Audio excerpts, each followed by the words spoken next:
PM Modi के पहले 5 साल के कार्यकाल में भारत में 13.5 करोड़ लोग गरीबी से बाहर निकले। 13.5 करोड़ लोग, और यह बहुत बड़ा आंकड़ा है। 13.5 करोड़ लोगों को गरीबी से निकालना यह कोई मामूली बात नहीं है। और अगर आप इसको उदाहरण से समझेंगे तो आपको ज्यादा बेहतर बात समझ में आएगी और आप हैरान रह जाएंगे कि अगर आप देखेंगे कि जब हम कह रहे हैं कि 13.5 करोड़ लोग गरीबी से बाहर निकले, दुनिया में 186 देश ऐसे हैं जिनकी आबादी कितनी है? जिनकी आबादी 13 करोड़ से कम है।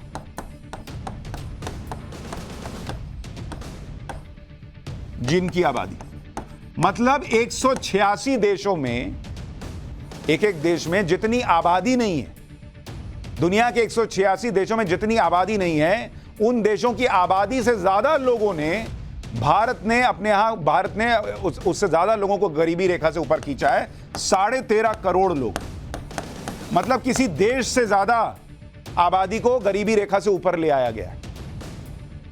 13.5 करोड़ लोगों को गरीबी से बाहर निकालने का यह आंकड़ा भारत सरकार के थिंक टैंक नीति आयोग की एक रिपोर्ट का है, जो इसी साल जुलाई में आई है, और यह रिपोर्ट यूएन के पैमानों पर आधारित है।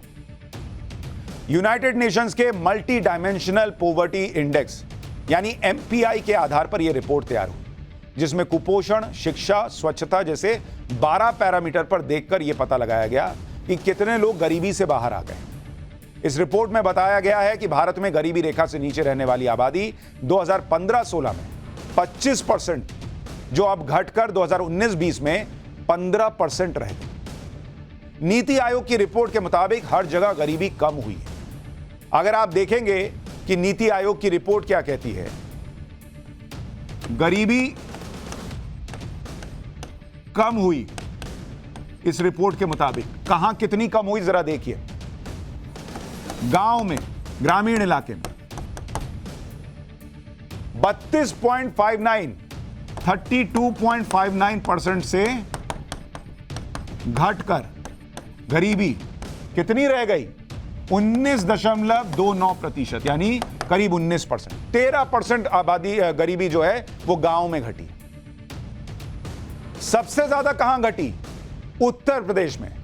रिपोर्ट के मुताबिक यूपी में, अगर आप देखेंगे, यह रिपोर्ट कहती है कि उत्तर प्रदेश में 3 करोड़ 43 लाख लोग गरीबी रेखा से बाहर आए। 3 करोड़ 43 लाख, सबसे ज्यादा गरीबी उत्तर प्रदेश में घटी। आप यह भी देखिए कि भारत में 80 करोड़ लोगों को कोविड के दौरान फ्री राशन दिया गया, जो अभी तक चल रहा है। महामारी के संकट में जिस तरह से भारत ने गरीबों का ध्यान रखा, उसकी तारीफ दुनिया में हो चुकी है।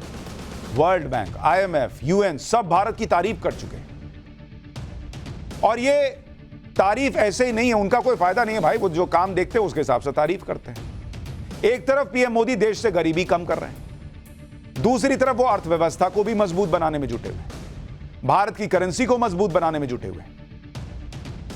प्रधानमंत्री मोदी भारत को विकसित देशों की लिस्ट में लाने के साथ साथ भारत की करेंसी को भी डॉलर की तरह ताकतवर बनाना चाहते हैं। और मैंने आपको पाठशाला में इसके बारे में बताया था। अब उसके रिजल्ट आ रहे हैं। पहली बार ऐसा हुआ है कि भारत ने यूएई से जो वो तेल खरीदता है भारत, उसका पेमेंट रुपया में किया है। अभी तक ये पेमेंट डॉलर में होता था कि उधर से तेल खरीदे, इधर डॉलर से भेज दिए कि भैया इतना डॉलर ले लो। पहली बार यूएई से जो तेल खरीदा गया उसका पेमेंट रुपये में हुआ है। नरेंद्र मोदी कैसे सब कुछ बदल रहे हैं आप देखिए। रुपए को मजबूत करने के लिए उन्होंने सीधा यह कह दिया कि हम कुछ भी खरीदेंगे तो उसकी पेमेंट रुपए में करेंगे, डॉलर में नहीं। जुलाई में पीएम मोदी यूएई के दौरे पर गए थे। वहां यह डील हुई थी कि अब दोनों देश अपनी अपनी करेंसी में कारोबार करेंगे। भारत और यूएई ने अपने डिजिटल पेमेंट सिस्टम, भारत के यूपीआई और यूएई के इंस्टेंट पेमेंट को लिंक करने की भी मंजूरी दे दी थी। भारत और यूएई के बीच 84 बिलियन डॉलर यानी 7 लाख करोड़ का व्यापार होता है। अब अगर यह व्यापार दोनों देशों की करेंसी में होने लगेगा, मतलब रुपए में और यूएई की करेंसी में, तो इससे डॉलर का दबदबा घटेगा और रुपए की ताकत और बढ़ेगी। अगर तेल की खरीद का पेमेंट भारत रुपए में करने लगेगा तो भारत के लिए बहुत फायदेमंद होगा, क्योंकि तेल खरीदने के लिए अभी जो डॉलर लगता है उस डॉलर को खरीदने में ही खरबों रुपए खर्च हो जाते हैं। यानी रुपए में पेमेंट होने से डॉलर बचेंगे, हमारा विदेशी मुद्रा भंडार भी मजबूत होगा। इस वक्त हम सबसे ज्यादा तेल रूस से खरीद रहे हैं, उसका भी पेमेंट हम काफी हद तक रुपए में कर रहे हैं। भारत रूस से इतना तेल खरीद रहा है कि इस समय वो सऊदी अरब, यूएई, इराक, अमेरिका से खरीदे गए तेल को मिला ले तो उससे भी ज्यादा तेल इस वक्त भारत रूस से खरीद रहा है। यूएई इस समय भारत का चौथा बड़ा तेल सप्लायर है। हर साल भारत यूएई से करीब $10 बिलियन यानी 83,000 करोड़ रुपए का तेल खरीदता है। आप सोचिए, ये पेमेंट रुपए में होने लगेगी, जो अब होनी शुरू हो गई, तो कितना इंडिया को फायदा होगा।